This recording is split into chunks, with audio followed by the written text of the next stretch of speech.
I'm not sick. I'm just going through the keto flu.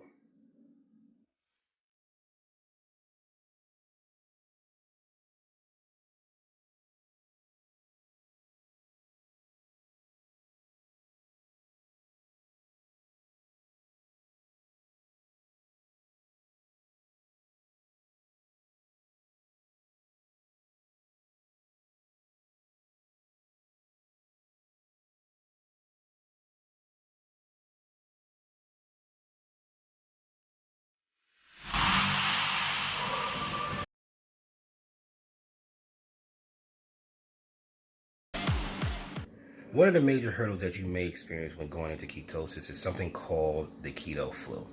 Now, right now, I'm experiencing the keto flu. Every time I go to do this, I get this problem.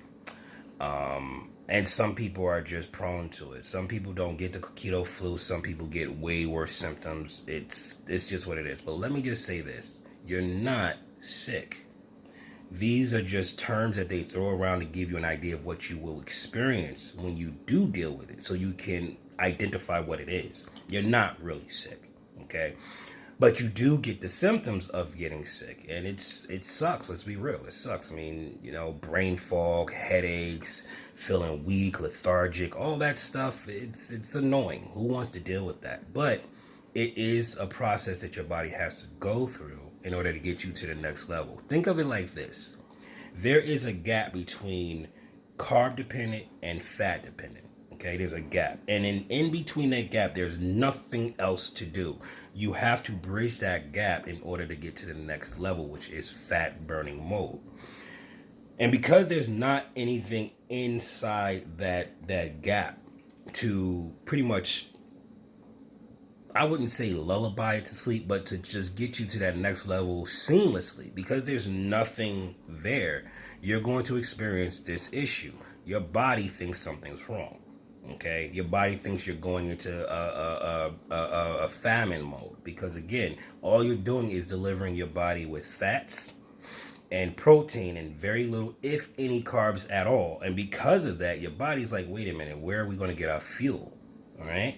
So the glycogen in your muscles, right? Let's just break this down real quick. First off, your muscle can only hold but so much glycogen storage at a time. Okay.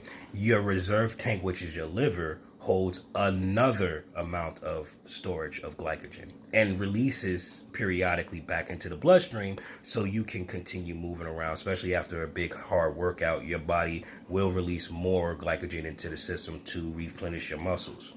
Once those storages are gone and there is no more glycogen in your body's going to react in a negative way, which is the keto flu.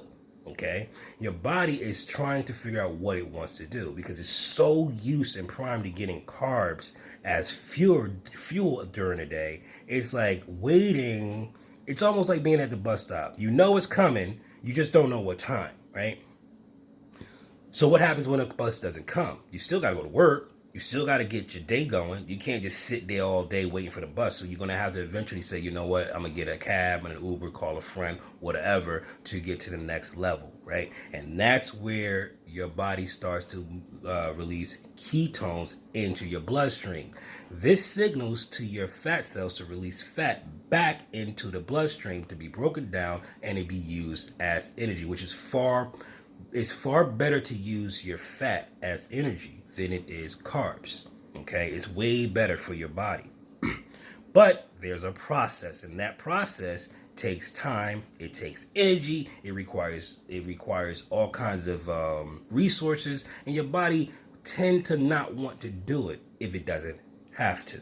Okay, so when you are depleting your body of glycogen, right? You are also depleting your body of sodium and potassium. This is where you be getting that brain fog. This is why you feel a little sick. This is why your head hurts. You're pretty much dehydrated. So what I do is, and I can't do it right now because I can't get avocados, but I up my sodium content or intake, and I up my potassium intake. I think you're supposed to get like 50,000 milligrams or some crap of potassium. There's no way I'm getting that kind of potassium right now out of my diet. But you can counteract this a little bit by upping your sodium level. Now, don't just eat any old salt. You need the real salt, like pink Himalayan salt. That's the salt that I use.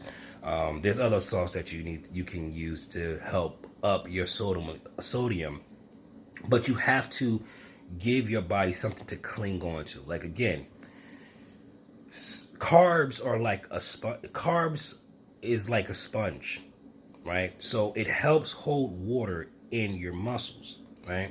Sodium does the same thing, but if you have a low sodium intake and you're depending pretty much on carbs to keep water in your muscles, when you got no carbs, you can't hold on to water, right? You're peeing a lot more, you're sweating a lot more, which smells, by the way. Your sweat smells crazy. I don't know what that's all about. But you're sweating a lot more, you're peeing a lot more, and you're drinking more water. It's just it's not getting to your muscles where it needs to because you don't have any carbs to hold it in, and you're probably got a low sodium intake. So up your sodium intake a little bit, and if you can get your hands on some avocados, please do so, because that's going to definitely benefit you when it comes down to counteracting this keto flu issue. So there you have it. That's the keto flu. It's not really you're getting sick. It's just your body is transitioning from carbs to fat, and it's not fun. That's the video. You guys have a good one.